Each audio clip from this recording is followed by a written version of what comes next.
Hi all. Now we'll discuss some simple problems which is related to percentage. Okay. Now, example, what is the percentage of 1500 grams 1500 grams to 15 kgs? That means 1500 grams is how much percentage in 15 kg. Okay. So to solve this problem, 15 kg means what? How many grams? 15 kg means 15 into 1000 grams. That is total 15,000 grams. But here we need to find 1500 grams is how much percent in 15,000. So take this value, that is 1500 by 15,000. 15,000 multiplied 100. Okay, because 1500 by 15,000 into 100. Zeros got cancelled. Okay, and 0 got cancelled. Okay, so how much? 15 1 ja 15, 15 1 ja 15. 1 10 ja, that is 10%. 10%.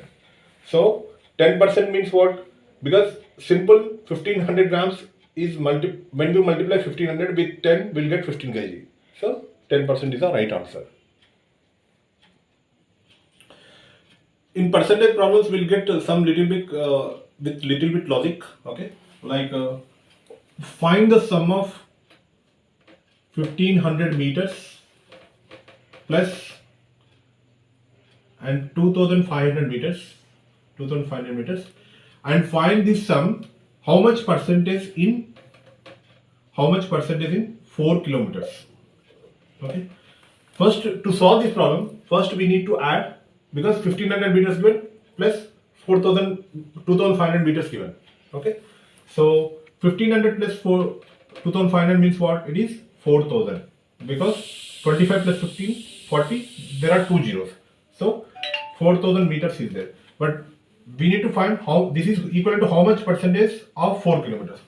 We know 4 kilometers means what? 4 into 1000. Why? Because 1 kilometer is equal to 1000 meters. So answer is what? 4000, because both values are same. That means what? It is 100%. How? 4000 by 4000. 4000 by 4000 into 100. Okay, same number. So 4001 ja 4001 ja. 1 into 100 means what? 1 into 100 by 1. That means what? 100%.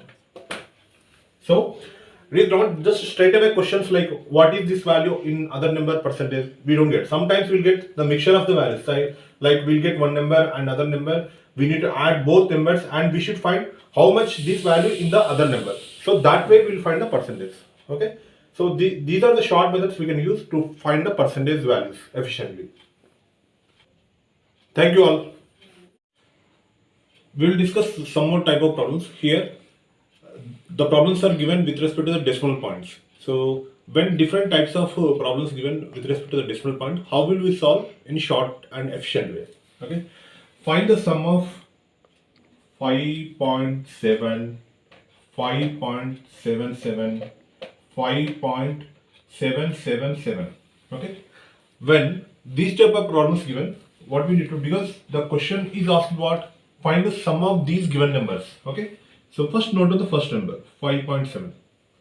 What is the second number given? 5.77. What is the third number given? 5.777. 5.777. So here we don't have anything, so just keep 0. Here we do not have anything, 0. Here we do not have anything, 0. So plus method, because it's addition, so we are doing plus. 0 plus 0, 0. 0 plus 7, 7. Okay. 0 plus 7, 7. 7 plus 7 means how much? 14. 1 plus 7, 8. 8 plus 7, 15. 15 plus 7, 22.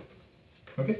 Because the decimal point is here, so just keep this one, because we are maintaining the uniformity in keeping the decimal point. 2 plus 5, 7. 7 plus 5, 12. 12 plus 5, how much? 17. That is total, what is the value? 17.247 we got. Okay. So even though the tens digit, even though the tens digit and other numbers are not given, means when the given numbers are different form, if you want to find the sum, we'll use this best method to solve the problems in an efficient way. Hi all. Today we'll discuss some interesting problems with respect to the Olympiad preparation. Okay, these problems will be helpful for the students up to 6th class.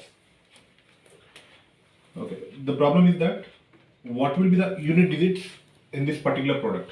Okay, product of these numbers. Okay, like 5737 into 3258 into, okay, 59882. Okay, here, so if you want to find the unit digit value, no need of multiplying all these numbers. Just we need to figure out the first. We need to find the what will the product will get when we multiply the only the unit digit place, because this is unit digit place, this is tens, this is hundreds, this is thousands. Okay, what will be the unit digit place in this particular number? That is 7. Okay, what will be the unit digit place in this particular number? 8. What will be the unit digit place in this particular number? 2. Okay, 7 8 how much? 56. 56 into 2. Okay, 2 6 12. So 112. So what is the unit number here? 2. So when such type of problems come, no need of doing complete multiplication. Just to figure out the unit digit number in the first number and second number and third number, just do multiplication. After multiplication, whatever the product value you got, that will be the unit digit number we'll get when we do this complete multiplication. So when such type of problems comes, if you follow this method, it will be very faster way. Within less than 30 seconds, you will be able to solve this problem.